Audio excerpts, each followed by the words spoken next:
રાતના છેલ્લા પ્રહર સુધી મારો ઓરડો ઘોર અંધારામાં ડૂબેલો હતો, પણ મારા હાથમાં પકડેલો સ્માર્ટફોન પોતાની હળવી રોશનીથી ચમકી રહ્યો હતો. સ્ક્રીન પર અમારી બિલ્ડિંગની બરાબર સામેના એપાર્ટમેન્ટનો લિવિંગ રૂમ દેખાઈ રહ્યો હતો. એ જ જૂનો સોફા, એ જ સેન્ટર ટેબલ, એ જ નાનકડો પૂજા કોર્નર, બધું શાંત, બધું સ્થિર. બસ એક વસ્તુ અલગ હતી. તે રૂમમાં બીજું કોઈ નહીં પણ મારો પતિ કરણ હતો. તેણે એ જ આસમાની રંગનો શર્ટ પહેર્યો હતો જે મેં ગઈકાલે બપોરે ઇસ્ત્રી કરીને કબાટમાં મૂક્યો હતો. તે વચ્ચે ઊભો હતો, પોતાના વાળને આંગળીઓથી ઠીક કરતો હતો, જાણે કોઈની રાહ જોઈ રહ્યો હોય. તેણે બેડરૂમ તરફ જોયું, મારી તરફ નહીં, કેમેરા તરફ પણ નહીં, બિલકુલ સહજ, જાણે બધું બિલકુલ સામાન્ય હોય.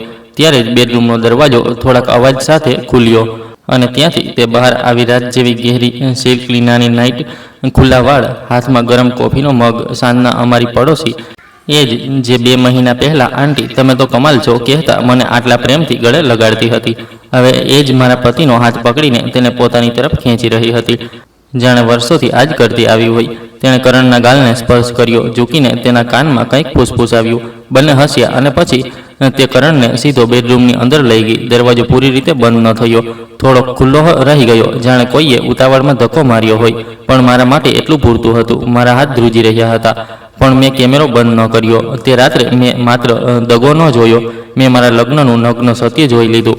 અને સૌથી મોટી વાત, મારી પાસે હવે પુરાવા પણ મોજૂદ હતા. દોસ્તો, આગળ વધતા પહેલાં એક નાનકડી વિનંતી છે. તમે કયા શહેરથી મારી કહાની સાંભળી રહ્યા છો અને અત્યારે તમારા ત્યાં કેટલા વાગ્યા છે? કોમેન્ટમાં જરૂર લખજો, જેથી મને ખબર પડે કે મારો અવાજ કેટલે દૂર સુધી પહોંચી રહ્યો છે. ચાલો હવે હું તમને બધું દિલ ખોલીને જણાવું છું. મારું નામ મીના છે, મારી ઉંમર 62 વર્ષ છે. હું પુણેની એક જૂની શાંત મલ્ટી સ્ટોરી સોસાયટીમાં રહું છું. કરણ સાથે મારા લગ્નને 35 વર્ષ થઈ ચૂક્યા છે. જ્યારે અમારા લગ્નના પહેલા વર્ષો વીત્યા હતા તો દરેક જણ કહેતું હતું, અરે તમે બંને તો ફિલ્મી જોડી જેવા લાગો છો. અને આજે એ જ લોકો કહે છે, મીનાજી તમે કેટલા સંયમી છો, કરણજી કેટલા ભાગ્યશાળી છે. તેમને શું ખબર કે એક કથિત પરફેક્ટ કપલની વચ્ચે કેટલું જૂઠું છુપાયેલું હોય છે. કરણ એક પ્રાઇવેટ ફર્મમાં અકાઉન્ટ સેક્શનમાં કામ કરે છે. હું પહેલાં સ્કૂલમાં પાર્ટ ટાઈમ ટીચર હતી, હવે એક નાનકડી લોકલ લાઇબ્રેરીમાં કામ કરું છું. જિંદગી સીધી સાદી હતી, સવારે ચા, પછી કામ, સાંજે થોડું ટીવી, રાત્રે સાધારણ ખાવાનું અને સૂઈ જવું. મને હંમેશા લાગતું હતું કે અમારો સંબંધ પણ આવો જ છે, થોડો મીઠો, થોડો કડવો, પણ સાથ બની રહે છે. મને શું ખબર હતી કે કરણ પોતાની મીઠાશ ક્યાંક બીજે શોધવા લાગ્યો છે. પહેલ વહેલું બધું ખૂબ સામાન્ય લાગ્યું. અચાનક કરણે ઓફિસના સામાન્ય દિવસોમાં પણ મોંઘું પરફ્યુમ લગાવવાનું શરૂ કરી દીધું. મેં મજાકમાં પૂછ્યું, આટલું મોંઘું પરફ્યુમ કોના માટે? તે હસ્યો, અરે ઓફિસમાં પણ લોકો હોય છે, થોડા સ્માર્ટ લાગવું જોઈએ. પણ એક ખુશ્બુ મને પહેલાં પણ મળી હતી. અમારી પડોશી સંજનાના ઘરમાં 2 મહિના પહેલાં જ્યારે તે નવી શિફ્ટ થઈ હતી તો હું જ ખીર બનાવીને તેના ઘરે આપવા ગઈ હતી. દરવાજો ખુલતા જ એક વિદેશી પરફ્યુમની મહેક આખા ઘરમાં ફેલાઈ હતી. હવે એ જ ખુશ્બુ મારા પોતાના પતિના કપડામાંથી આવી રહી હતી. તે દિવસ પછી કંઈક બદલાવા લાગ્યું. મોડી રાત સુધી ફોન ઊંધો રાખેલો, મોબાઈલ, વોટ્સએપ પર હસતા મેસેજ, ઓફિસનું કામ, લેટ મીટિંગ, ક્લાયન્ટ ડિનર, બધા બહાના જાણે એક જ ટેમ્પલેટમાંથી બનાવેલા લાગવા લાગ્યા. એક રાત્રે હું પાણી પીવા ઉઠી તો જોયું કરણ બાલ્કનીમાં ધીમે ધીમે કોઈની સાથે વાત કરી રહ્યો હતો. હા, હું આવી જઈશ. એ જ સોસાયટી ગેટની પાસે. મારું દિલ ઝડપથી ધબકવા લાગ્યું. બીજા દિવસે મેં પૂછ્યું, ગઈકાલે રાત્રે કોનો ફોન હતો? તે બોલ્યો, અરે રોહન હતો, ઓફિસમાંથી અર્જન્ટ ફાઇલ હતી. રોહન નામ મેં પહેલાં ક્યારેય નહોતું સાંભળ્યું, પણ મેં ચૂપ રહેવાનું વધારે યોગ્ય સમજ્યું. થોડા દિવસો બાદ સામેના ફ્લેટમાં એક દંપતી શિફ્ટ થયું, સંજના અને તેનો પતિ વિક્રમ. સોસાયટીના સેક્રેટરીએ બધાને મેસેજ કર્યો કે નવા મેમ્બર્સ આવ્યા છે, તેમનું સ્વાગત કરો. હું તો એમ પણ લોકો સાથે મળતી રહું છું, તો મેં વિચાર્યું કે ખીર લઈ જાઉં છું. ડોરબેલ વગાડી. સંજનાએ દરવાજો ખોલ્યો. તેણે એકદમ ફિલ્મોવાળું સ્મિત આપ્યું. આંટી, તમે તો બહુ પ્યારા છો, કોઈ આવી રીતે પણ વેલકમ કરે છે. તેણે મને ગળે લગાવી લીધી. તે પડે મને તે છોકરી એકદમ માસૂમ લાગી. તેના ઘરમાં મોંઘું પરફ્યુમ, સુંદર પેઇન્ટિંગ્સ, ડિઝાઇનર લાઇટ્સ જોઈને સમજાઈ ગયું કે પૈસાની કમી નથી. વિક્રમ પણ ડ્રોઈંગ રૂમમાં હતો, ફોર્મલ શર્ટ, લેપટોપ, વ્યસ્ત પ્રકારનો માણસ. તેણે પણ બહુ ઇજ્જતથી કહ્યું, આંટી ક્યારેક કંઈ જોઈતું હોય તો અમને જણાવજો. હું ખુશ થઈને પાછી આવી ગઈ. મને શું ખબર હતી કે જેને હું હસીને દુઆ આપી રહી હતી એ જ છોકરી થોડા મહિનાઓ પછી મારી દુનિયા વેરવિખેર કરી દેશે. ધીમે ધીમે કરણ અને વિક્રમ સારા મિત્રો બની ગયા. ક્યારેક પાર્કિંગમાં વાત, ક્યારેક રવિવારે ચા, ક્યારેક સાંજે નાનકડું ગેટ ટુગેધર. પહેલાં તો મને સારું લાગ્યું કે પડોશી સારા નીકળ્યા. પછી એક દિવસ કરણ બોલ્યો, મીના, હું થોડી વાર સામેના ફ્લેટમાં જાઉં છું. વિક્રમને વોશિંગ મશીનમાં કંઈક તકલીફ છે. હું કિચનમાં શાકભાજી કાપી રહી હતી. બસ માથું હલાવી દીધું. 2 કલાક પછી તે પાછો ફર્યો. તેના શર્ટનું બટન ઉલટું લાગેલું હતું. મેં બસ તેને જોયો. પછી તેના શર્ટને મેં કહ્યું, બટન ખોટું લાગેલું છે. તે ગભરાઈ ગયો. અરે હા, ઉતાવળમાં થઈ ગયું હશે. તે ક્ષણે મારા અંદર એક ઝીણી તિરાડ પડી ગઈ. આ પછી રાતોની અજીબ યાત્રા શરૂ થઈ.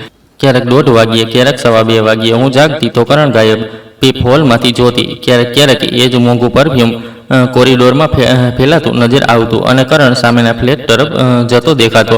એક રાત્રે મેં ખરેખર જોઈ લીધું. કરણે ચૂપચાપ અમારો દરવાજો બંધ કર્યો, થોડાક પગલાં ચાલ્યો અને સંજનાના ફ્લેટની બેલ દબાવી. દરવાજો ખુલ્યો. ગ્લાસ વિન્ડોમાંથી મેં જોયું, કોઈએ તેનો હાથ પકડીને તેને અંદર ખેંચી લીધો.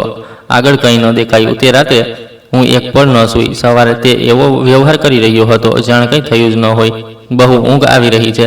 ગઈકાલે રાત્રે પેટમાં દુખાવો હતો એટલે બાલ્કનીમાં બેઠો હતો. તેનું જૂઠ સાંભળીને પણ હું શાંત રહી, પણ અંદર ક્યાંક મારું દિલ તૂટી રહ્યું હતું. તેમ છતાં હું ચૂપ હતી. પણ એક સમય આવે છે જ્યારે સ્ત્રી પોતા પર જુલમ નથી કરતી, ઊભી થઈ જાય છે. એક દિવસ લાઇબ્રેરીમાં એક છોકરી પોતાની દાદી સાથે આવી. દાદાજીના ફોનમાં તેમના પૌત્રએ સીસીટીવી એપ ઇન્સ્ટોલ કરી હતી જેથી તે ગેટ જોઈ શકે કે દૂધવાળો ક્યારે આવે છે. હું તેમની વાત સાંભળી રહી હતી ત્યારે પહેલીવાર મારા મનમાં આવ્યું કે જ્યારે આ સામાન્ય દાદીજી કેમેરા ચલાવી શકે છે તો હું કેમ નહીં. તે રાત્રે મેં નિર્ણય કરી લીધો, હું રડીશ નહીં, હું પુરાવા એકઠા કરીશ. બીજા દિવસે કરણ બોલ્યો, સાંજે થોડો મોડો આવીશ, ઓફિસનું ઓડિટ છે.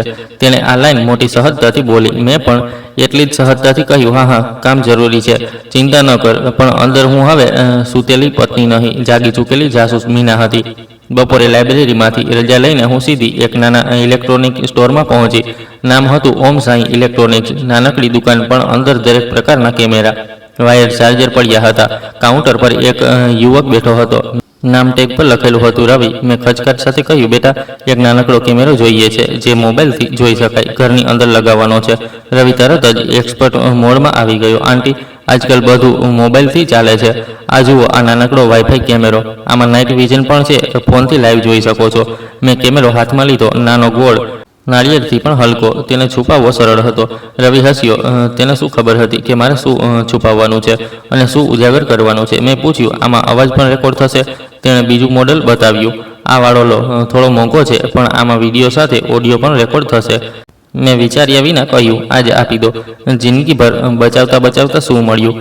આજે પહેલીવાર પોતાના માટે ખર્ચ કરી રહી હતી. મેં કેશમાં પૈસા આપ્યા જેથી કરણને બેંક સ્ટેટમેન્ટમાં કંઈ અજીબ ન લાગે. દુકાનમાંથી નીકળતી વખતે મારો હાથ ધ્રુજી રહ્યો હતો પણ દિલમાં અજીબ હિંમત ભરાઈ રહી હતી. સાંજે કરણ ચા પીને ઓફિસ માટે નીકળ્યો. મેં હંમેશની જેમ કહ્યું, પહેલાં ખાવાનું ખાઈ લેજે. પણ આ વખતે મારા સ્વર પાછળ એક આખો પ્લાન હતો. કોરિડોરમાં મેં પહેલાં જોયું કે કોઈ આસપાસ તો નથી. પછી હું સંજનાના ફ્લેટની નજીક ગઈ અને મારા પર્સમાંથી એક ચાવી કાઢી. એ જ એક્સ્ટ્રા ચાવી જે તેણે પોતે મને આપી હતી જ્યારે તે થોડા દિવસ માટે પોતાના માયકે ગઈ હતી. આંટીજી, જો ક્યારેય ગેસ કે પાણી ચેક કરવું હોય તો આ ચાવી તમારી પાસે રાખી લેજો. તેણે કેટલાક પ્રેમથી કહ્યું હતું. તે સમયે મને લાગ્યું હતું કે તે મને પોતાની માની રહી છે. આજે સમજાઈ ગયું, તે મને માત્ર ઉપયોગ કરી રહી હતી, બેવકૂફ બનાવી રહી હતી. મેં બહુ ધીમેથી ચાવીથી તાળું ખોલ્યું. દિલ એટલું ઝડપથી ધબકી રહ્યું હતું કે લાગ્યું સંજનાનો સોફા પણ સાંભળી લેશે. ફ્લેટ અંદરથી બિલકુલ ખાલી હતો. વિક્રમ કદાચ ઓફિસમાં હતો. સંજના પોતાની ક્લાયન્ટ કોલ પર હશે. હું સીધી ડ્રોઈંગ રૂમના એક ખૂણામાં ગઈ જ્યાં એક લાંબી બુક શેલ્ફ હતી. તે શેલ્ફ પર કાચના શોપીસ, ફોટો ફ્રેમ, નાની મૂર્તિઓ, ઘણી બધી વસ્તુઓ સજેલી હતી. મેં કેમેરા એપ ખોલી, વાઈફાઈથી કનેક્ટ કર્યો અને બુક શેલ્ફ પર 2 મૂર્તિઓની વચ્ચે એ નાનકડો કેમેરો છુપાવી દીધો.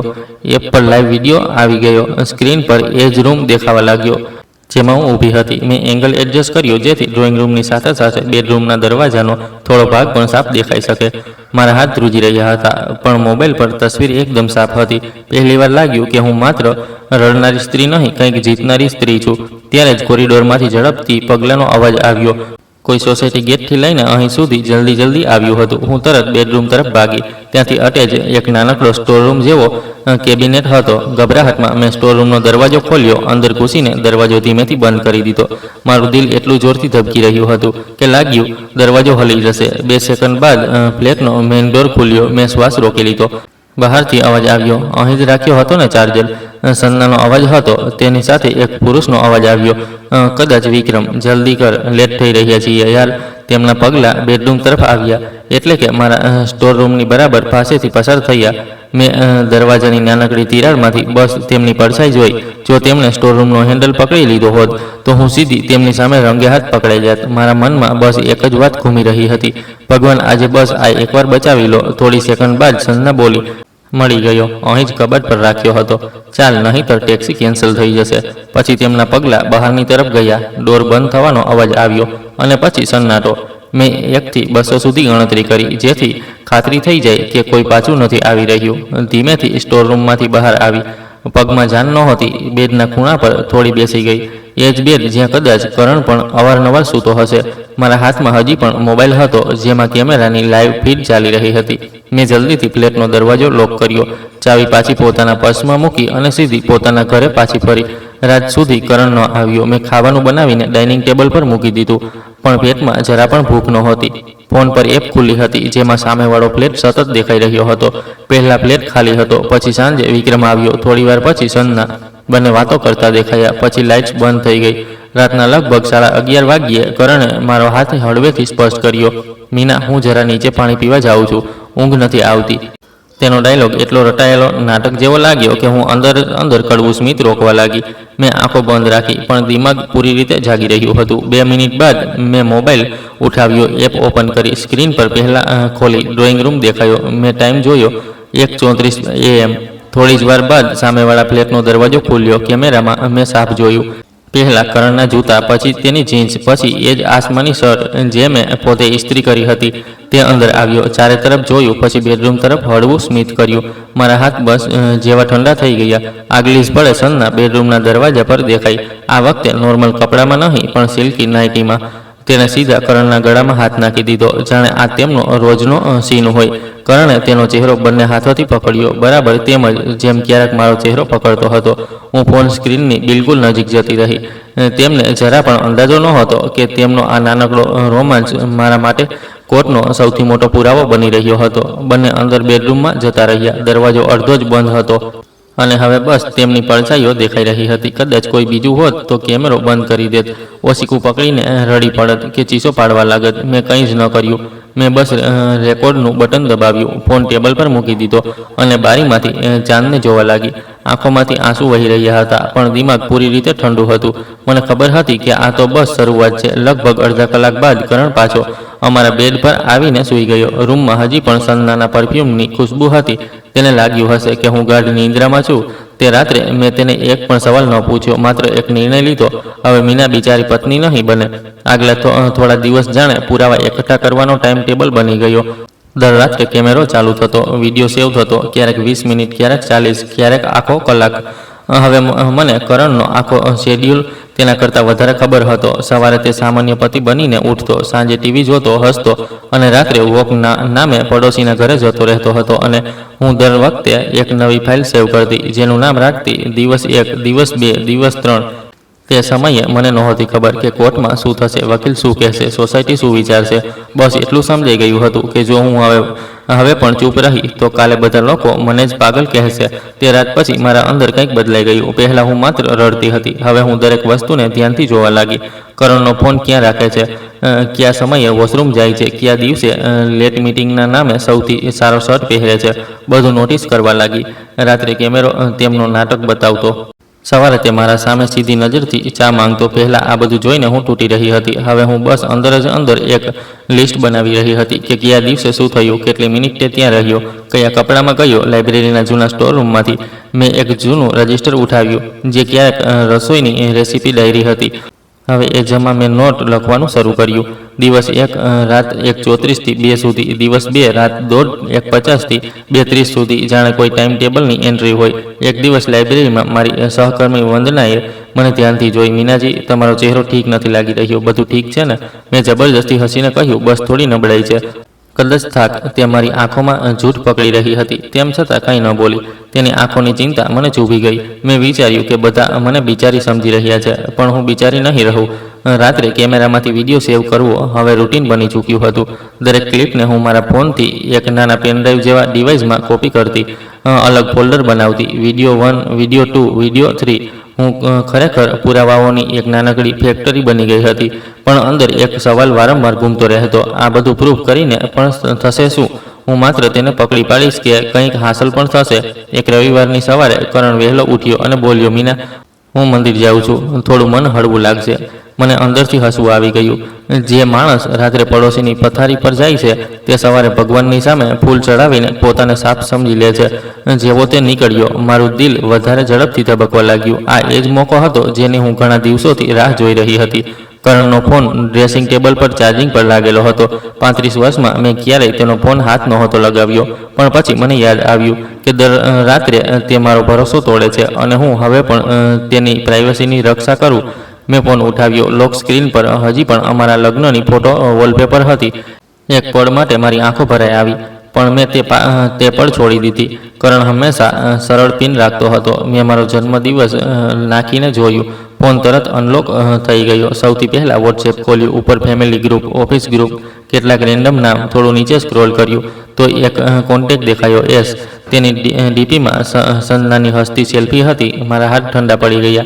ચેટ ખોલી ગયા થોડા કલાકોમાં જ એટલા મેસેજ હતા કે કાલે તારા વિના ઊંઘ ન આવી, આજે આવજે પાકું, વિક્રમ આઉટ ઓફ સ્ટેશન છે. ગઈ વખતે જે તે કહ્યું હતું તે હું ભૂલી નથી શકી. હું નીચે સ્ક્રોલ કરતી ગઈ. દરેક રોમેન્ટિક લાઈન વચ્ચે પૈસાની પણ વાત હતી. જ્યારે ફ્લેટ વેચી દઈશું તો આપણે બંનેની લાઈફ સેટ થઈ જશે. એફડીના પૈસા અલગ રાખ્યા છે. તેને કંઈ ખબર નહીં પડે. પેપર પર સાઇન તો કરાવી લીધા. બસ હવે ટાઈમની રાહ છે. અહીં આવીને મારું દિમાગ બિલકુલ સાફ થઈ ગયું. આ માત્ર અફેર નહોતું, આ આખો પ્લાન હતો. તે લોકો માત્ર મારું દિલ નહીં, મારી જિંદગીની જમા પૂંજી પણ ખાલી કરવાની તૈયારી કરી રહ્યા હતા. એક મેસેજ મને અંદર સુધી હચમચાવી દીધી. ડિવોર્સ પછી પણ જો તે ફ્લેટનો અડધો હિસ્સો માંગશે તો લોયર બોલશે કે તે પોતે પેપર પર સાઇન કર્યા હતા. ત્યારે તેની પાસે કંઈ નહીં બચે. આપણે આરામથી નવું ઘર લઈ શકીશું. Divorce paper sign. મેં ફોન બંધ કર્યો. આંખો મીચીને વિચારવા લાગી, ક્યાં પેપર? પછી મને ધીમે ધીમે યાદ આવ્યું, કરણ જ તો કહેતો હતો, મીના, સોસાયટીમાં પ્રોપર્ટીના પેપર અપડેટ થઈ રહ્યા છે, બસ સાઇન કરવાનું છે. મેં બધું ભરી દીધું છે. તું આટલા વર્ષોથી મારી સાથે છે. શું હું તારા વિરુદ્ધ કંઈ કરીશ? તે વખતે હું ટીવી જોઈ રહી હતી. તેને પેજ પલટાવતા માત્ર એ જ જગ્યા આંગળીથી બતાવી જ્યાં સાઇન કરવાનું હતું. મેં વિચાર્યા સમજ્યા વિના સાઇન કરી દીધા. ત્યારે લાગ્યું હતું કે આ કોઈ નોર્મલ સોસાયટીનું કામ છે. હવે સમજમાં આવ્યું, કદાચ તે જ દિવસે તેણે મારા પગ નીચે જમીન ખેંચી લીધી હતી. કરણના ફોનમાંથી મેં તરત જ એક આખી ચેટ એક્સપોર્ટ કરીને મારા બીજા ફોન પર મેલ કરી લીધી. પછી જ્યાં જ્યાં ફ્લેટ, પૈસા, લોયર, ડિવોર્સ જેવા શબ્દો આવ્યા હતા તે બધાના સ્ક્રીનશોટ લઈ લીધા. બધું એક હાઇડન ફોલ્ડરમાં સેવ કરી લીધું. ફોનને પાછા એકદમ ત્યાં જ મૂકી દીધો જ્યાં પહેલાં પડ્યો હતો. હવે મને આગલું પગલું સાફ દેખાઈ રહ્યું હતું. મારે એ ફાઇલ કેબિનેટ સુધી પહોંચવું પડશે જ્યાં કરણ બધા ડોક્યુમેન્ટ્સ રાખે છે. રાત્રે જ્યારે તે ગાઢ નિંદ્રામાં હતો તો હું બધું ધીમેથી ઉઠી. અમારા બેડરૂમમાં એક જૂની સ્ટીલની કબાટ છે જેના પર હંમેશા નાનકડું તાળું લાગેલું રહે છે. એ તાળાની ચાવી હંમેશા કરણની કિચન પર રહે છે, જે તે સામાન્ય રીતે ઓફિસવાળા બેગમાં રાખે છે. તે રાત્રે તેનું બેગ ડ્રેસિંગ ટેબલ પાસે ખુરશી પર રાખેલું હતું. મેં ધડકતા દિલથી બેગ ખોલ્યું, કિચન કાઢી, કબાટના ડ્રોવરનું તાળું ખોલ્યું. અંદર ફાઇલ પર ફાઇલ હતી, વીજળીના bill, insurance, FD, property paper. મેં બધું ધ્યાનથી પલટાવવાનું શરૂ કર્યું. એક ફાઇલની વચ્ચે એક સ્ટેમ્પ કરેલું બંડલ મળ્યું જેના ઉપર મોટા અક્ષરોમાં લખ્યું હતું એગ્રીમેન્ટ. નીચે નાના નાના અંગ્રેજીના શબ્દો. મને બધું પૂરેપૂરું સમજાયું નહીં, પણ વચ્ચે વચ્ચે કેટલાક શબ્દો સીધે સીધા આંખોમાં ખૂંચી ગયા. મ્યુચ્યુઅલ કન્સેન્ટ, મેન્ટેનન્સ નીલ, હસબન્ડ સોલ ઓનર, વાઇફ નો ઓબ્જેક્શન. છેલ્લા પેજ પર મને પોતાની જ સાઇન દેખાઈ, એ જ સાઇન જે મેં ટીવી જોતા જોતા કરી દીધા હતા. નીચે તારીખ હતી 3 મહિના પહેલાંની. મેં ગહેરો ઠંડો શ્વાસ લીધો. આ કોઈ સિમ્પલ સોસાયટી ફોર્મ નહોતું. આ તો ડિવોર્સનો ડ્રાફ્ટ જેવું હતું જેમાં સાફ લખ્યું હતું કે જો અમે બંને પરસ્પર સહમતિથી અલગ થઈએ તો હું કોઈ મેન્ટેનન્સ નહીં માગું. ફ્લેટનો પૂરો હક કરણનો હશે. હું ભવિષ્યમાં પણ કોઈ દાવો નહીં કરું. અને હું સમજી રહી હતી કે અમે નોર્મલ સાદીસુદા જિંદગી જીવી રહ્યા છીએ. તે ઘણું પહેલાંથી નીકળવાનો રસ્તો બનાવી ચૂક્યો હતો. મારા હાથ ધ્રુજી રહ્યા હતા, પણ મેં તે બધા જરૂરી પેજોની તસવીરો પોતાના ફોનથી લઈ લીધી. ફાઇલને પાછી તેવી જ જગ્યાએ મૂકી દીધી. કબાટ લોક કરી, ચાવી પાછી બેગમાં નાખી દીધી. તે રાત્રે હું બેડ પર સૂઈ જ ન શકી. બસ લેટી લેટી સીલિંગને તાકતી રહી. તેનો ચહેરો વારંવાર આંખોની સામે આવી રહ્યો હતો. એ જ માણસ જે સવારે મને ચાનો ઘૂંટ પીવડાવીને કહે છે, તારા વિના હું શું કરીશ, અને રાત્રે કોઈ બીજી સાથે ભવિષ્યના પ્લાન બનાવે છે. મારી સાઇનને મારા વિરુદ્ધ હથિયાર બનાવીને બીજા દિવસે લાઇબ્રેરીમાં હું રોબોટની જેમ કામ કરી રહી હતી. કિતાબ લેવી, એન્ટ્રી કરવી, સ્માઇલ કરવું. અંદર માત્ર એક જ ખ્યાલ ઘૂમી રહ્યો હતો, મારે કોઈ પ્રોફેશનલ સાથે વાત કરવી પડશે. સાંજે એક મેડમ આવી જેમને હું ઘણા વર્ષોથી જોઈ રહી હતી. એ જ વંદનાની દોસ્ત જે હંમેશા લો સાથે જોડાયેલી કિતાબો જ લઈ જતી હતી. તેમણે કેઝ્યુઅલી કહ્યું, મીનાજી, આજકાલ કોર્ટના ચક્કર થોડા ઓછા થઈ ગયા, કેસ સેટલ થઈ ગયો. મેં વિચાર્યું આ વકીલ છે. તેમના જતાં જતાં મેં હિંમત કરીને પૂછી લીધું, મેડમ તમે લોયર છો શું? હા, ફેમિલી કોર્ટમાં પ્રેક્ટિસ કરું છું. કેમ? તેમણે સીધા મારા ચહેરા તરફ જોયું. તેમની આંખોમાં ઘણું બધું પૂછવા જેવું હતું. હું પહેલાં તો ગભરાઈ ગઈ, પછી હિંમત કરીને બોલી, થોડી દોસ્તીવાળી સલાહ જોઈતી હતી. જો તમે વ્યસ્ત ન હો તો ક્યારેક ટાઈમ મળી શકે? તેમણે વધારે સવાલ કર્યા વિના પોતાનું વિઝિટિંગ કાર્ડ આપ્યું. કાલે સવારે આવી જજો. જે પણ વાત હોય ખુલીને કરજો. બસ એક વસ્તુ યાદ રાખજો કે જ્યાં સુધી પ્લાન ક્લિયર ન હોય ત્યાં સુધી ઘરમાં કંઈ પણ ન બોલવું. તેમની આ લાઈન મારા માટે પહેલી પ્રોફેશનલ સલાહ હતી. બીજા દિવસે હું તેમની ઓફિસ ગઈ. નાનકડો ચેમ્બર, શેલ્ફ પર ફાઇલો, ટેબલ પર મોટી ડાયરી અને વચ્ચે બેઠેલી એડવોકેટ મીરા જૈન. 50ની આસપાસની ઉંમર, સાફ અવાજ, તીવ્ર પણ નરમ ચહેરાના હાવભાવ. બોલે, મીનાજી, બધું શરૂઆતથી જણાવો. મેં પહેલાં આખી કહાની નહીં, સીધા પુરાવા બતાવવાનું શરૂ કર્યું. પહેલાં કેમેરાનો વિડીયો પ્લે કર્યો. એ જ સીન જ્યાં કરણ સંજનાના ઘરે જાય છે. પછી તેનું ગળે લગાવવું, બેડરૂમમાં જવું. મીરા મેડમે કોઈ રિએક્શન ન આપ્યા વિના આખો વિડીયો ધ્યાનથી જોયો. પછી મેં ચેટના સ્ક્રીનશોટ બતાવ્યા જેમાં ફ્લેટ, પૈસા, ડિવોર્સની વાતો હતી. પછી એ એગ્રીમેન્ટવાળા ફોટા બતાવ્યા જ્યાં મારી સાઇન હતી. તે થોડીવાર સુધી ચૂપ રહી. પછી લાંબો શ્વાસ લઈને બોલી, સૌથી પહેલાં તો આ સાંભળો, તમે બિલકુલ કમજોર નથી. આ પુરાવા એકઠા કરવા, આ બધું એકલા સંભાળવું દરેક કોઈ નથી કરી શકતું. મારી આંખોમાં આંસુ આવી ગયા. કોઈએ ઘણા વર્ષો પછી મને મજબૂત કહી હતી. હવે હું તેમને સીધી વાત જણાવું છું. મીરા મેડમે પેન હાથમાં લેતા કહ્યું, તમારો પતિ માત્ર અફેર નથી ચલાવી રહ્યો, તે તમને આર્થિક રૂપથી ખાલી કરવાનો આખો પ્લાન બનાવી રહ્યો છે. આ ડ્રાફ્ટ હજી લીગલ રીતે ફાઇલ નથી થયો, પણ જો તમે આવી જ રીતે વાંચ્યા વિના સાઇન કરતી રહી તો કાલે એ જ કાગળ તે પ્રૂફ બનાવીને બોલશે કે મેડમ તો પોતે કહી રહ્યા હતા તેમને કંઈ જોઈતું નથી, તો હું શું કરું? મેં સીધું પૂછ્યું, સૌથી પહેલાં હવેથી કોઈ પણ કાગળ વાંચ્યા વિના, સમજ્યા વિના સાઇન ન કરવો. બીજું, જે વિડીયો અને ચેટ તમે સેવ કર્યા છે તેની એક એક્સ્ટ્રા કોપી બનાવીને પેનડ્રાઈવમાં રાખો. એક કોપી કોઈ સેફ જગ્યાએ જેમ કે બેંક લોકર કે કોઈ ભરોસાપાત્ર દોસ્ત પાસે. ત્રીજું, જે તમે દિવસ 1, દિવસ 2 લખ્યું છે તેને પણ સાફ ડેટ સાથે લખો. આ બધું મળીને એક પેટર્ન સાબિત કરશે અને ફ્લેટના પેપરમાં અસલમાં શું લખ્યું છે તે હું ડિટેલમાં નોટ કરીશ, પણ સરળ ભાષામાં સમજી લો. 35 વર્ષના લગ્ન, આટલા વર્ષોનો સાથ તમારો લીગલ રાઇટ બનાવે છે. તે તમને એમ જ ધક્કો મારીને કાઢી નહીં શકે. હવે તમારે નિર્ણય કરવાનો છે કે તમે ડિવોર્સ ઈચ્છો છો કે નહીં. પણ જો ઈચ્છો છો તો ખાલી હાથે નહીં જાઓ, અને અફેરનો પુરાવો તમારી પાસે પહેલેથી જ મજબૂત છે. હું ચૂપચાપ બધું સાંભળતી રહી. એક અન્ય જરૂરી વાત, મીરા મેડમ થોડી આગળ ઝૂકીને બોલી, હવે તમે ઘરે જાઓ અને બિલકુલ નોર્મલ બિહેવ કરો. જે દિવસે અમે નોટિસ મોકલીશું તે જ દિવસે તેને સૌથી મોટો ઝટકો લાગશે, પણ ત્યાં સુધી તેને જરા પણ અંદાજો ન હોવો જોઈએ કે તમને બધું ખબર છે, સમજ્યા? મેં માથું હલાવી દીધું. ઓફિસમાંથી નીકળતી વખતે પહેલીવાર મહેસૂસ થયું કે હું એકલી નથી, કોઈ મારા સાથે ઊભું છે, મારા માટે પ્લાન બનાવી રહ્યું છે. તે રાત્રે કરણ ઘરે આવ્યો તો તેનો મૂડ બહુ સારો હતો. આજે ઓફિસમાં બોનસની ન્યૂઝ મળી છે. વિચાર્યું, સનના મતલબ પડોશીના ઘરે પણ મીઠાઈ આપી આવું.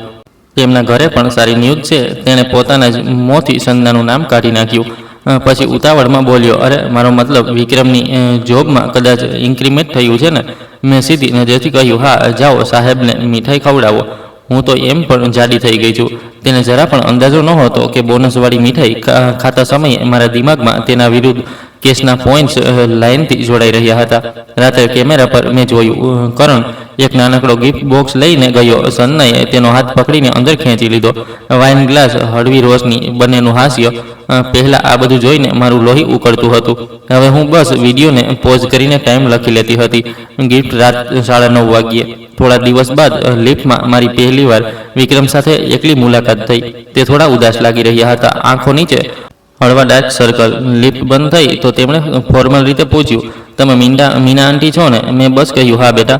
પણ તેમની આંખોમાં કંઈક અજીબ હતું, જાણે તે પણ કંઈક નોટિસ કરી રહ્યા હોય.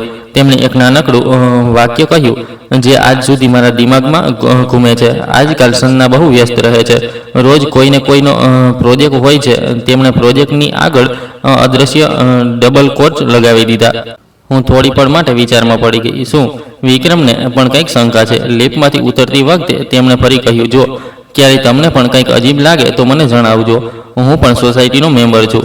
તે હળવેથી હસ્યા, પણ તેમના સ્મિતમાં એક દર્દ સાફ દેખાઈ રહ્યું હતું. મેં તે સમયે કંઈ ન કહ્યું, પણ અંદર જ અંદર નક્કી કરી લીધું, જ્યારે યોગ્ય સમય આવશે હું બધું બતાવીશ. દિવસો વીતતા રહ્યા. હું લાઇબ્રેરી, ઘર, કિચન બધું નોર્મલ કરતી રહી. પણ દરરોજ મીરા મેડમને એક મેસેજ જતો, આજના વિડીયો, આજની ડિટેલ્સ. તેમણે મારા માટે એક પ્રોપર ફાઇલ બનાવી દીધી. દરેક પેજ પર ડેટ, સમય, બધા પ્રિન્ટ આઉટ. એક નાનકડી ડિટેક્ટિવ અને એક સિનિયર લોયર મળીને એક આખો કેસ તૈયાર કરી રહ્યા હતા. કોઈને જાણ ન થાય તે રીતે. પછી એક દિવસ મીરા મેડમનો કોલ આવ્યો. તેમનો અવાજ હંમેશા કરતાં વધારે ગંભીર હતો. મીનાજી, મેં પેપર્સ રેડી કરી લીધા છે. તમારા પતિ વિરુદ્ધ એડલ્ટરી, મેન્ટલ ક્રુએલ્ટી, ફાઇનાન્શિયલ ચીટિંગ, બધા પોઈન્ટ ક્લિયર છે. નોટિસ ફાઇલ કરતાં પહેલાં આપણે છેલ્લી વાર મળવું પડશે. આજે સાંજે સમય છે? મેં લાઇબ્રેરીમાંથી નાનકડી રજા લીધી અને તેમની ઓફિસ પહોંચી ગઈ. તેમણે મારા સામે ફાઇલોનો એક બંડલ રાખ્યો. આમાં બે વસ્તુઓ છે, તેમણે સમજાવ્યું. પહેલો, કોર્ટમાં ફાઇલ થનારો કેસ, જેમાં આપણે તમારો હક માંગીશું, ઘરમાં રહેવાનો, પૈસાનો, મેન્ટેનન્સનો. બીજું, એક સખત લીગલ નોટિસ, જે આપણે તેના ઓફિસ કે ઘર કે ઓફિસ, આપણે બંને જગ્યાએ નોટિસ મોકલી શકીએ છીએ. હું ઈચ્છું છું કે નોટિસ તેના ઓફિસમાં જાય, જેથી ઝટકો વધારે લાગે. પણ છેલ્લો નિર્ણય તમારો છે. મેં એક પળ માટે કરણનો ચહેરો ઇમેજિન કર્યો, ઓફિસની ખુરશી પર બેઠેલો. જ્યારે તે એન્વલપ ખોલશે, જેમાં તેના દરેક દાગાની કહાણી લખેલી હશે, કદાચ પહેલીવાર તેને અહેસાસ થશે કે બિચારી પત્ની હવે વકીલ સાથે ઊભી છે. મીરા મેડમે સાફ કહ્યું, કાલે સવાર સુધી હું કોર્ટમાં ફાઇલ નાખી દઈશ. બપોર સુધી નોટિસ તેના ડેસ્ક પર હશે. તમારે માત્ર અહીં સાઇન કરવાનું છે. તેમણે એક ચાંદી રંગનો પેન આગળ રાખ્યો. મારો હાથ હળવો ધ્રુજ્યો, પણ મેં મારું નામ સાફ લખ્યું, મીના કરણ દેશમુખ. સાઇન કરતી વખતે પહેલીવાર મને લાગ્યું કે હું કોઈ બીજા માટે નહીં, પોતાની જિંદગી માટે એક એગ્રીમેન્ટ પર દસ્તક કરી રહી છું. મને આ વખતે આ કાગળ મારા હકમાં હતો.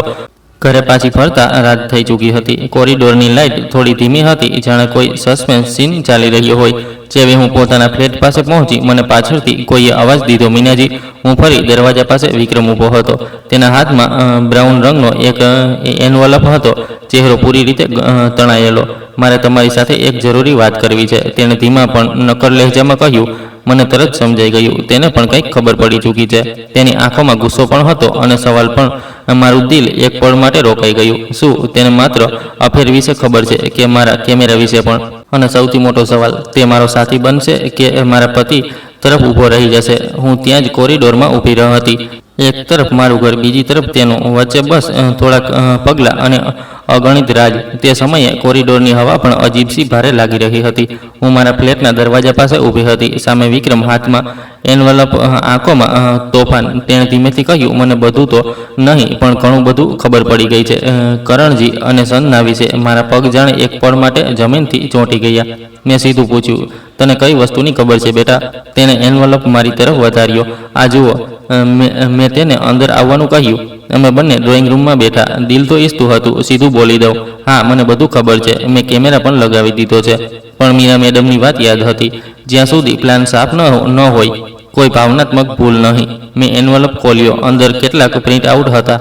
હોટલના બિલ, એક રેસ્ટોરન્ટનું બિલ, જ્યાં 2 લોકો માટે કેન્ડલ લાઇટ ડિનર રાખ્યું હતું, પેમેન્ટ કરણના કાર્ડથી, મોબાઈલ કોલ રેકોર્ડના સ્ક્રીનશોટ, અને સૌથી મોટો ઝટકો, એક ફોટો કોઈ હોલની લોબીમાં ખેંચાયેલો. પાછળ સજાવટ, આગળ કરણ અને સન્ના બહુ નજીક ઊભા, એકદમ પતિ પત્ની જેવા. કદાચ કોઈ સ્ટાફે કેઝ્યુઅલી ક્લિક કર્યો હશે કે કોઈ સીસીટીવીમાંથી કઢાવવામાં આવ્યો હશે. મને નથી ખબર. વિક્રમે ગહેરો શ્વાસ લીધો. પહેલાં મને પણ લાગ્યું કે હું ઓવર રિએક્ટ કરી રહ્યો છું. તે બોલ્યો, પણ જ્યારે મેં સન્નાનો જૂનો ફોન ચેક કર્યો તો તેમાં આ બધું મળ્યું. મેં મારા એક દોસ્તની મદદ લીધી. તેને ડિલીટેડ ફોટો અને કોલ ડિટેલ્સ પાછી કાઢી આપી. પહેલાં તો હું એકલો જ આ બધું જોઈને તૂટી ગયો. પછી વિચાર્યું કે જો કરણજી પણ આમાં સામેલ છે તો તમને પણ સત્ય જાણવાનો હક છે. હું તેની તરફ જોતી રહી. મને લાગ્યું જાણે હું પોતાને જ જોઈ રહી છું. એક હું જે પહેલાં જ તૂટી ચૂકી હતી, અને એક તે જે હમણાં જ તૂટવાની શરૂઆત પર ઊભો હતો. મેં ધીમેથી પૂછ્યું, વિક્રમ બેટા, તને ક્યારથી શંકા હતી? તે થોડીવાર ચૂપ રહ્યો, પછી બોલ્યો, જ્યારથી તે રાતની વચ્ચે ઉઠીને ક્લાયન્ટ કોલના નામે બાલ્કનીમાં જઈને ધીમે ધીમે વાત કરવા લાગી, જ્યારથી તેને તમારા ઘરના ટાઈમ પ્રમાણે પોતાના પ્રોજેક્ટનો ટાઈમ ફિક્સ કરવાનું શરૂ કર્યું. તેનો અવાજ થોડો ધ્રુજ્યો, પણ તેણે આંસુ રોકી લીધા. મેં નક્કી કરી લીધું, હવે આ માણસથી સત્ય છુપાવવું ખોટું થશે. વિક્રમ, હું પણ બધું જાણું છું. કેવળ આ ફોટો નહીં, મારા પાસે વિડીયો પણ છે. તેને હેરાનીથી મારી તરફ જોયું. મેં આખી કહાની નહીં પણ જરૂરી હિસ્સો જણાવ્યો.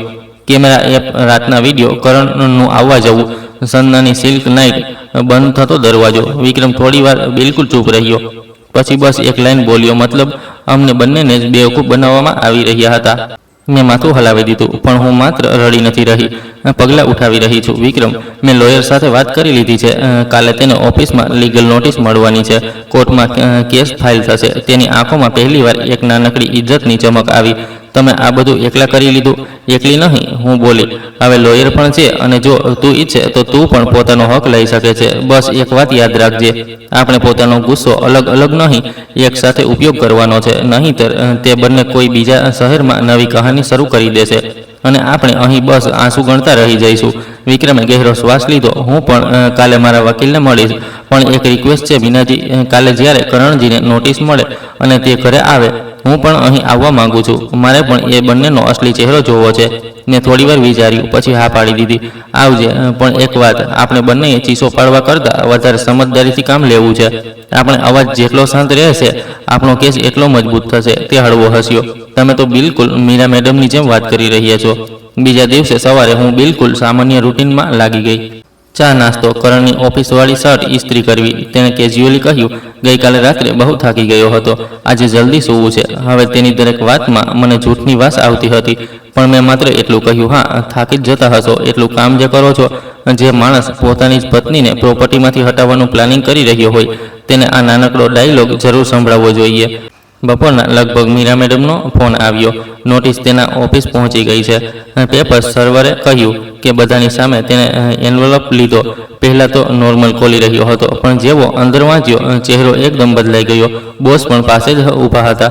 તમે તૈયાર રહો, આજે સાંજ સુધી તે ઘરે જરૂર આવશે તોફાન લઈને. તેમને થોડી સ્મિત અને શક્તિ સાથે કહ્યું, યાદ રાખજો, ચીસો પાડવી નહીં, માત્ર ફેક્ટ્સ બોલવા. પુરાવા તમારી પાસે છે, તેમની પાસે માત્ર જૂઠ. શાંત થતા સુધી મારું પેટ ભલે ખાલી હતું, દિમાગ બિલકુલ સાફ હતું. વિક્રમે મેસેજ કર્યો, હું ઉપર આવી શકું છું? મેં તેને ઘર બોલાવી લીધો. અમે ટેબલ પર બધું સજાવી દીધું. પેનડ્રાઈવ જેમાં વિડીયો હતા, પ્રિન્ટ આઉટ જેમાં ચેક એગ્રીમેન્ટની કોપીઓ, વિક્રમના હોટલ બિલ, ફોટોવાળો એનવલપ, બધું કંઈક એવી રીતે જાણે મિની કોર્ટની તૈયારી હોય. લગભગ 7 વાગ્યે કોરિડોરમાં ઝડપી પગલાંનો અવાજ આવ્યો. દરવાજો જોરથી ખુલ્યો. કરણ અંદર આવ્યો, હાથમાં એ લીગલ નોટિસ, ચહેરો ગુસ્સાથી લાલઘૂમ. આ બધું શું છે મીના? તેણે પેપર હલાવતા કહ્યું. ઓફિસમાં મારી ઇજ્જત માટીમાં મેળવી દીધી તે. આખો સ્ટાફ જોઈ રહ્યો હતો. બોસની સામે મને આ નોટિસ મળી, તારાથી આ આશા નહોતી. પહેલાંની મીના હોત તો કદાચ ત્યાં જ રડી પડત, પણ હવે મેં તેની આંખોમાં જોઈને સીધું કહ્યું, આશા તો મને પણ તારાથી ઘણી નહોતી કરણ, એટલે મેં પુરાવા સાથે કામ કર્યું. તેણે પહેલીવાર નોટિસ કર્યું કે ટેબલ પર કોઈ બીજું પણ બેઠું છે. વિક્રમ. કરણ થોડો ગભરાઈ ગયો. વિક્રમે ઠંડા અવાજમાં કહ્યું, હા, હું જ, અને હું પણ એ જ વિચારી રહ્યો છું કરણજી. જો તમને નવો પરિવાર બનાવવો આટલો જ શોખ હતો, તો પોતાની જ પત્ની સાથે કેમ ન કર્યો? કરણ ગુસ્સાથી લાલ થઈ ગયો. તમારા લોકોને કંઈ ખબર પણ છે? તમે બંને ઓવર એક્ટિંગ કરી રહ્યા છો. આ બધી વોટિસ કંઈ નથી. હું વકીલ સાથે વાત કરીને બધું ઉલટું કરાવી દઈશ. અને તું વિક્રમ, તને તો શરમ આવવી જોઈએ. પોતાની પત્ની પર શંકા કરી રહ્યો છે. હું ચૂપ ન રહી. મેં મારો લેપટોપ ટીવીથી કનેક્ટ કર્યો, પેનડ્રાઈવ લગાવી. તને લાગે છે કે અમે માત્ર શંકા કરી રહ્યા છીએ? સ્ક્રીન પર પહેલો વિડીયો ચાલ્યો. રાતનો સન્નાટો, સંજનાનો ફ્લેટ, કરણનું અંદર જવું, સંજનાનું ગળે લગાવવું, બેડરૂમનો દરવાજો ધીમે ધીમે બંધ થવો. કરણના ચહેરાનો રંગ ધીમે ધીમે ઉડવા લાગ્યો. એ કેમેરા, આ ઇલીગલ છે. તે કોઈને ઘરમાં ચોરીથી કેમેરો લગાવ્યો. કોર્ટમાં આ બધું કંઈ નહીં ચાલે. તેને તૈયારી સાથે જવાબ આપ્યો હતો, બિલકુલ તેવો જ જેવો મીરા મેડમે પહેલાથી અનુમાન લગાવ્યો હતો. મેં શાંત સ્વરમાં કહ્યું, તું કોઈ બીજાના ફ્લેટમાં જતો હતો, કોઈ બીજી સાથે સૂતો હતો, ત્યારે પ્રાઇવસી યાદ ન આવી? એમ પણ વિડીયો તો માત્ર એક હિસ્સો છે. કરણ, તારા પોતાના ફોનની ચેટ, તારા પોતાના સાઇન કરેલા પેપર, બેંક ટ્રાન્ઝેક્શન બધું મારી પાસે છે. મેં ટેબલ પરથી પ્રિન્ટ આઉટ ઉઠાવીને તેના સામે મૂકી દીધા. આ જો, અહીં તું સંજનાને લખી રહ્યો છે ફ્લેટ વેચી દઈશું, તો તેને કંઈ ખબર નહીં પડે. પેપર પર સાઇન કરાવી લીધા છે, તેને કંઈ સમજ નહીં આવે. આ પણ ઇલીગલ નથી. વિક્રમે પોતાના એન્વેલપમાંથી ફોટો કાઢીને ટેબલ પર ફેલાવી દીધા. અને આ હોટલના ફોટો, આ બિલ, આ લીગલ છે કે તારો સાચો પ્રેમ? કરણે ફોટો જોયા પછી મારી અને વિક્રમની તરફ ફસાયેલો લાગવા લાગ્યો. મીના, હું બધું એક્સપ્લેન કરી શકું છું. Please please. તું તો મેં તેની વાત વચ્ચે જ કાપી દીધી. 35 વર્ષમાં તે ક્યારે આટલી જલ્દી પ્લીઝ ન કહ્યું. કારણ જ્યારે હું હોસ્પિટલમાં હતી ત્યારે પણ નહીં. આજે પોતાની ખુરશી બચાવવા માટે આ સ્ટાઇલમાં રિક્રિએટ કરી દઈશ. કરણ વિક્રમ માટે બોલી. નહીં કરણ, હવે તું કોઈ એક્સપ્લેનેશન નથી આપી શકતો. મેં બધું જોઈ લીધું છે. તું શું એવું બોલીશ જે આ વિડીયો અને કાગળોથી અલગ હોય? એટલામાં ડોરબેલ વાગી. અમે ત્રણેય એકસાથે દરવાજા તરફ જોયું. મેં જઈને દરવાજો ખોલ્યો. બહાર સંજના ઊભી હતી. નોર્મલ જીન્સ ટોપ, હાથમાં ફોન, ચહેરા પર હળવી ગભરાહટ. પહેલાં તેણે મને જોયું, પછી અંદર ડોક્યું કરીને વિક્રમને, પછી કરણને. તેના ચહેરાનો રંગ એક પળમાં બદલાઈ ગયો. અહીં શું થઈ રહ્યું છે? તેના અવાજની એ મીઠી મધુરતા પૂરી રીતે ગાયબ થઈ ચૂકી હતી. વિક્રમ ઊભો થઈ ગયો. બસ તારી જ રાહ હતી. આવ, પોતાની ફિલ્મનો ક્લાઇમેક્સ જોઈ લે. સંજનાએ કરણ તરફ જોયું, પછી ટીવી તરફ. સ્ક્રીન પર એ જ વિડીયો ફ્રીજ હતો. તે અને કરણ બેડરૂમ તરફ જતા. મેં રિમોટથી પોઝ હટાવ્યો. આખો સીન ફરીથી ચાલવા લાગ્યો. તેની આંખોમાં પહેલા શોક, પછી ગુસ્સો. તે અમારા ઘરમાં કેમેરા લગાવ્યો? તું પાગલ થઈ ગઈ છે શું? મેં શાંત અવાજમાં કહ્યું. પાગલ તો હું ત્યારે હતી સંજના, જ્યારે તને દીકરી માનીને પોતાના હાથે ખીર ખવડાવી રહી હતી. હવે માત્ર સમજદાર થઈ ગઈ છું. વિક્રમે પણ પોતાના બિલ અને ફોટોઝ તેના સામે રાખી દીધા. અને આ બધું આ પણ મીના આંટીએ બનાવ્યું છે. હોટલના બિલ, રેસ્ટોરન્ટના ડિનર, એનિવર્સરી પેકેજ. કઈ એનિવર્સરીનું? તારી અને કરણજીની કે મારી અને તારી? સંજનાએ કંઈ બોલવાની કોશિશ કરી. તેનો અવાજ ધ્રુજી ગયો. વિક્રમ પ્લીઝ, આ બધું એક ભૂલ હતી. ઇમોશનમાં હું બહેકી ગઈ હતી. વિક્રમે કડવી હસી. ઇમોશન? બહુ પ્લેનિંગવાળો ઇમોશન હતો. આ કરણે પણ વચ્ચે કૂદીને સમર્થન આપવા ચાહ્યું. હા, બસ ઇમોશન થઈ ગયા હતા. મીનાએ કેસ વિથડ્રો કરી દઈએ. ચાલ બેસીને વાત કરી લઈએ. મેં ટેબલ પર હાથ રાખીને અવાજ કડક કરી દીધો. હવે કોઈ બેસીને વાત નહીં થઈ. તમે બંનેએ મળીને પૈસાનો પ્લાન બનાવ્યો, ફ્લેટનો પ્લાન બનાવ્યો, મારા સિગ્નેચરથી મારું ઘર હથિયાવાનો પ્લાન બનાવ્યો. હવે અમે બંને, હું અને વિક્રમ, કાયદાનો ઉપયોગ કરીને તમારો પૂરો પ્લાન ઉલટો કરીશું. તમારા લોકો માટે આ બસ એક અફેર હતો, અમારા માટે પૂરી જિંદગીનો દગો. વિક્રમે સીધા સંજના તરફ જોયું. કાલે હું પણ મારા વકીલ પાસે જઈશ, તારાથી ડિવોર્સ ફાઇલ કરીશ, અને જે પણ લીગલ નતીજાઓ હશે તેનો સામનો તારે કરવો પડશે. કરણે મારી તરફ એક પગલું વધાર્યું. મીના, હું તારી પાસે માફી માંગુ છું. જોઈ લે, આપણે આટલા વર્ષ સાથે રહ્યા છીએ. હું બદલાઈ જઈશ. આપણે નવી શરૂઆત કરીએ. તેણે હાથ આગળ વધાર્યો. હું એક પગલું પાછળ હટી ગઈ. કરણ, નવી શરૂઆત મને પણ જોઈએ છે, પણ તારા વિના. મારા હિસ્સાની જમીન, મારા હિસ્સાના પૈસા, લીગલ મેન્ટેનન્સ, આ બધું હવે કોર્ટ નક્કી કરશે. તને આ ફ્લેટ જોઈતો હતો ને? હવે તેને તું એકલો ભરજે. હું જઈશ, પણ ખાલી હાથે નહીં. સંજના ચીસ પાડી ઉઠી. તમે લોકો અમને બરબાદ કરી દેશો, અમારી લાઈફ ખરાબ કરી દેશો. મેં તેની તરફ જોયું. અંદરથી અજીબ શાંતિ હતી. મેં કહ્યું, સંજના, તમે બંનેએ તો પહેલાં જ અમારી જિંદગી બરબાદ કરવાનો નિર્ણય કરી લીધો હતો. અમે તો બસ અમારો હિસ્સો પાછો લઈ રહ્યા છીએ. બાકી તમારી કિસ્મત હવે તમારા પોતાના કર્મથી નક્કી કરો. તે દિવસે મોડી રાત સુધી શોર, દલીલ, બ્લેમ ગેમ, રડવું ધોવું ચાલતું રહ્યું. પણ હું અને વિક્રમ વધારે ન બોલ્યા. અમે માત્ર એક લાઈન દોહરાવતા રહ્યા કે હવે બધું કોર્ટમાં ડિસાઇડ થશે. મીરા મેડમ પહેલાં જ કહી ચૂક્યા હતા. ગુસ્સો દિલમાં મારો ફાઇલમાં લખાવો. થોડા અઠવાડિયા બાદ લીગલ પ્રોસેસ શરૂ થઈ ગઈ. કરણે પહેલાં થોડું ડ્રામા કર્યું. હું તો માત્ર ફ્રેન્ડની મદદ કરી રહ્યો હતો. વિડીયો ફેક છે, ચેટ એડિટેડ છે. પણ જ્યારે તેના પોતાના બેંક સ્ટેટમેન્ટ, તેના પોતાના સાઇન કરેલા એગ્રીમેન્ટ અને આ બધા વિડીયો એકસાથે જજની સામે આવ્યા, તો ખુદ તેના વકીલે તેને સાઈડમાં લઈ જઈને કહ્યું કે તમારો કેસ બહુ કમજોર છે. સેટલમેન્ટ કરી લો. કોર્ટે સાફ કર્યું છે. 35 વર્ષના લગ્ન, જોઈન્ટ સેવિંગ્સ, ફ્લેટ, બધું મળીને 50-50 હિસ્સો બને છે.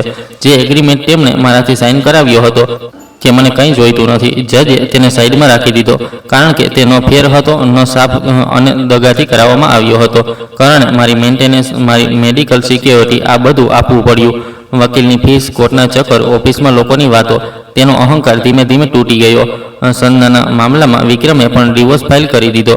તેમનો કેસ અલગ કોર્ટમાં ચાલ્યો, પણ મેં સાંભળ્યું કે તેના માયકાવાળાને જ્યારે સત્ય ખબર પડી તો પહેલાં ગુસ્સામાં હતા, પછી અમારી બિલ્ડિંગમાં આવીને બધાની માફી માંગી અને સંજનાને પોતાની સાથે લઈ ગયા. સોસાયટીના વોટ્સએપ ગ્રુપમાં લોકો એકબીજાને એ લેસન ફોરવર્ડ કરી રહ્યા હતા કે પેપર સાઇન કરતા પહેલાં વાંચો, ફોન પર આંખ બંધ કરીને ટ્રસ્ટ ન કરો. પરિવારનો મતલબ માત્ર ફોટો નહીં, કિરદાર પણ હોય છે. કરણને ફ્લેટ રાખવો હતો એટલે તેણે મારો 50% હિસ્સો મને કેશ અને એક નાના રેન્ટેડ ફ્લેટના એડવાન્સના રૂપમાં આપ્યો. મેં નક્કી કર્યું કે હું આ જ સોસાયટીના બીજા વિંગમાં એક નાનકડો 2 BHK લઈશ. જૂનું ઘર તેની પાસે રહી ગયું, પણ જૂની મીના તેની પાસે ન રહી. શિફ્ટિંગના સમયે મેં માત્ર મારા કપડાં, થોડા વાસણો, કેટલીક જૂની તસવીરો અને મારા રજિસ્ટર અને ફાઇલો ઉઠાવી. દરવાજા પર કરણ ઊભો હતો.